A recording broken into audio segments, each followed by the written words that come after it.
Денес Домот за деца и млади организира изложба во рамките на проектот Размена на изложби, кој што е одобрен од Министерството за култура на Република Македонија, како што сите знаеме на годишната програма на проекти од национален интерес.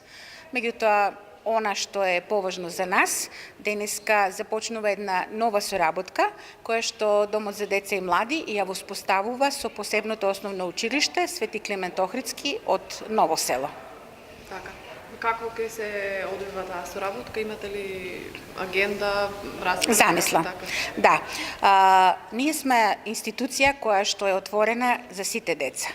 Меѓутоа, како што и сами знаете, на глобално ниво, па и на национално ниво, инклузијата за мене и впрочем и за моите колеги вработени во Домот за деца на млади, повеќе доаѓа како на книга или кажана фигуративно, меѓутоа некако тешко оди во пракса. Ние сме мала институција, со мал број на вработени, меѓутоа имаме доста идеи и замисли и би сакале таа инклузија да биде видлива. Не да биде само во месец декември, кога се одбележува денот на хендикепот, туку да биде во текот на целата година континуирано. А што тоа значи?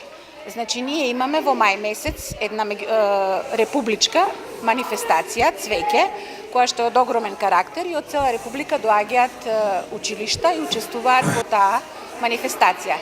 Па сега ќе ги вклучиме децата на посебното основно училиште и во таа манифестација, а исто така имаме замисла да во текот на годината направиме работилница, креативна работилница со помош на нивните ментори, кај нив во нивниот двор, кој што е навистина прекрасно уреден, го користат, меѓутоа да го користат и онака креативно и да бидат дел и од нашата работа.